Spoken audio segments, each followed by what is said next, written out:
messieurs, مرحبا بكم في مركز تكوين الاستشارة والهندسة CLIC. Nous sommes très heureux de vous accueillir aujourd'hui dans le cadre de nos activités de formation et de recherche. Nous organisons régulièrement des conférences dans des thèmes innovants, récents. Je donne à titre d'exemple l'industrie 4.0, les systèmes d'information et d'autres thèmes.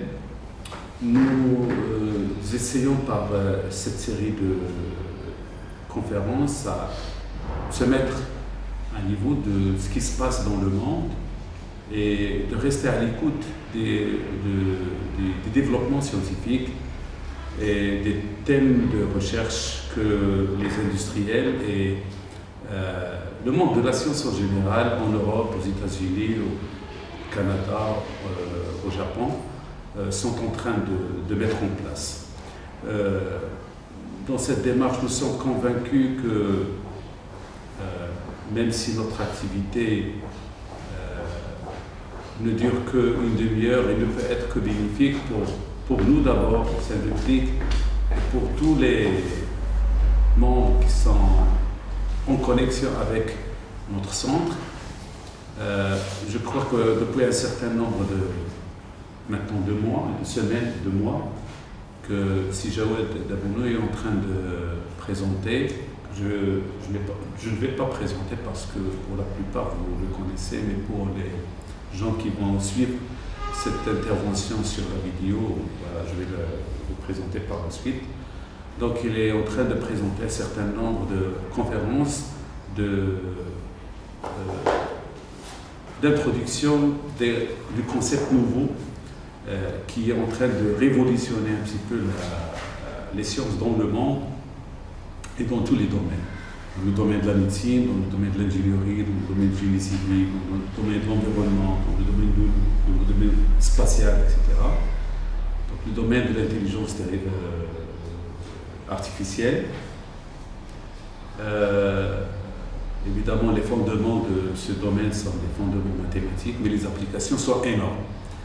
Donc, nous avons opté à ce que cette conférence d'aujourd'hui soit une sorte d'introduction au grand public, d'oclétra de l'intelligence artificielle, en vue d'une manifestation grandiose que nous sommes en train de préparer, qui sera présentée, qui sera organisée à Marrakech au mois d'avril 2020, et à laquelle sont conviées 10 000 personnes, 10 000 personnalités du domaine de la science, notamment de grands noms de chercheurs marocains qui travaillent en Europe sur le domaine de l'intelligence artificielle.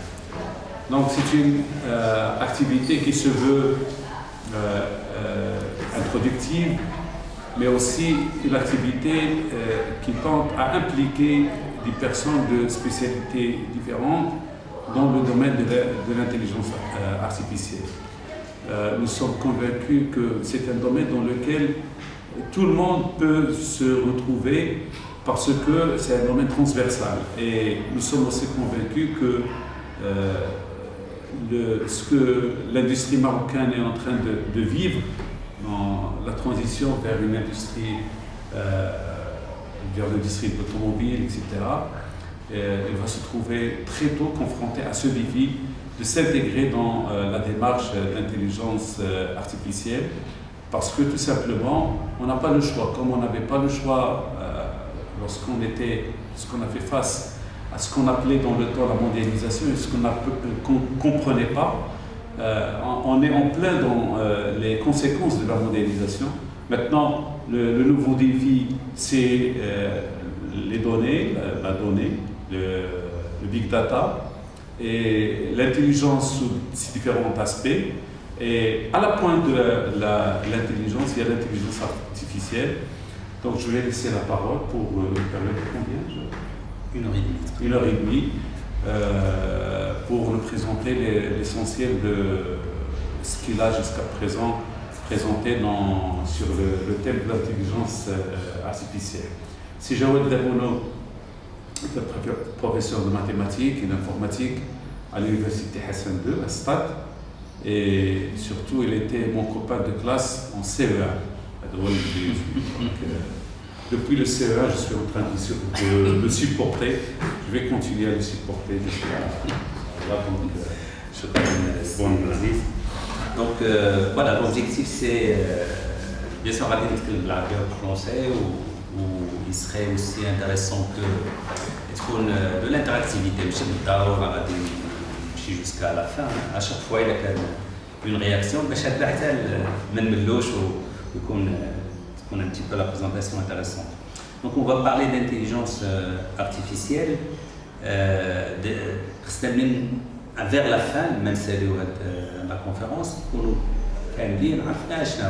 c'est flou, il y a beaucoup de flou. Parfois le flou il est fait exprès, il est propagé exprès autour de l'intelligence artificielle, où on rajoute avec la conviction que c'est possible, que ce n'est pas quelque chose d'extraordinaire, inaccessible, des Marocains,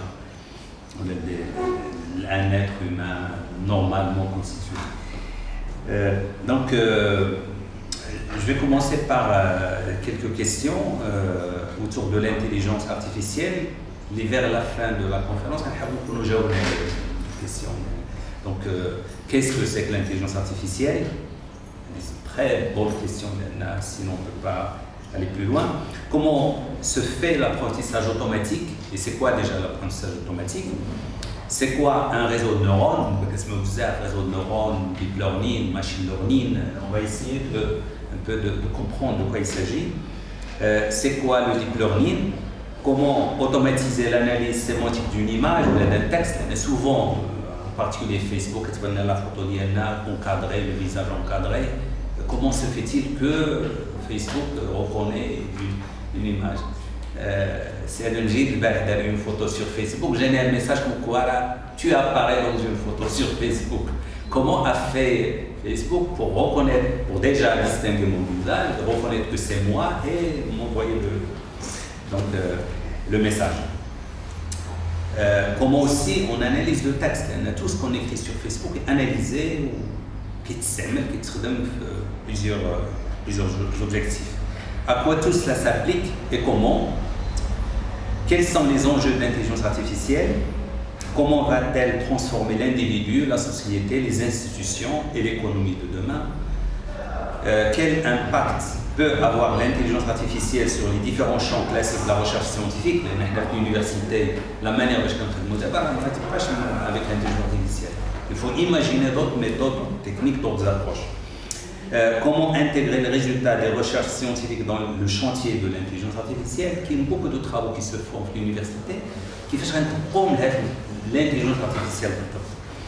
Comment peut contribuer l'intelligence artificielle au développement des pays comme le Maroc? Donc, les questions qui vont un peu nous accompagner ou accompagner notre conférence. وكيف قلت مزيان يكون تفاعل ماشي بالضروره غادي يكون هذاك الشيء d'une manière juste un seul sens. قبل ما نمشي un peu في les détails de l'intelligence artificielle, غادي نشوف un petit peu la géopolitique de l'intelligence artificielle. لأن le monde كله دابا s'intéresse للذكاء الاصطناعي l'intelligence artificielle. Bien sûr les pays دابا اللي معروفين في l'intelligence artificielle, la Chine. La Chine a une stratégie pour devenir le pays leader en intelligence artificielle. Il y a bien sûr les États-Unis aussi. Il y a des chiffres, par exemple, China, au fait des présentations, quelquefois des choses en anglais. De toute manière, la langue, pour le moment, importe peu. Donc, China is investing at least 7 milliards de dollars. Imagine, d'ici 2030, mais 7 milliards de dollars. Et la Chine comme État, mais bien sûr l'industrie ou leur investissement n'est pas forcément compris à du montant. Bien sûr qu'il y a un réel impact de recherche de Pékin, 2 milliards ils sont en train de l'installer. Les États-Unis bien sûr ont une autre approche, d'une manière un peu camouflée, l'État appuie les entreprises. Donc, ma je le montre en l'État, mais bien sûr derrière, il y a l'armée, il y a beaucoup d'institutions américaines qui supportent l'intelligence artificielle. Au Canada, bien sûr, il y a beaucoup d'efforts, en particulier financiers. D'ailleurs, le Canada était le premier pays, État, bien sûr, il y a Israël aussi, mais le Canada a s'intéressé d'une manière claire à l'intelligence artificielle, au point que les pères de l'intelligence artificielle, tout le monde au Canada, tout le Canada à un moment donné de leur vie. Donc le Canada, en France, Cédric Villani qui est là, il a eu le prix Nobel de maths, qui est une médaille Fields, donc de maths, Cédric Villani, et puis il est devenu député, qui prend en main, il a écrit un rapport sur l'intelligence artificielle en France. Macron, il a l'intelligence artificielle, d'accord, il s'est investi depuis qu'il est devenu président de France. Ken Poutine, bien sûr, la phrase qu'elle a très connue, très célèbre, il y a celui qui va un peu dominer l'intelligence artificielle, va dominer le monde. On a des étudiants, des enfants. Donc tout le monde, des appels à projets, des universités, mais certainement avec beaucoup d'autres choses autour de l'intelligence artificielle. Beaucoup de... Donc, quand une carte, il y a une carte qui explique les pays qui ont l'intelligence artificielle. Quand tu vois l'absence de l'Afrique, ou quand tu vois la présence d'Amérique ou la Chine, l'Amérique, les États-Unis ou la Chine, mais aussi d'autres pays, qui sont Israël, alors, je regarde la définition de l'intelligence artificielle. En gros, l'intelligence artificielle, c'est l'idée de base, il y a comment faire qu'une machine puisse penser comme un être humain. Il y a un problème qui a été posé au début. Est-ce qu'une machine peut avoir la capacité de penser, de raisonner un peu comme un être humain? Et là, on a l'intelligence artificielle. En particulier, un défi, est-ce que Turing, est-ce qu'une personne peut discuter avec une machine sans savoir que c'est une machine? Il a avec une machine. On sait un être humain, ça veut dire qu'il est devenu intelligent. Il va réagir à mes questions, il va discuter donc il a aussi on a réalisé l'intelligence artificielle. Donc c'est une intelligence artificielle. Il y a un débat autour des mots. Bien sûr, la conférence, on va petit à petit essayer de les déceler.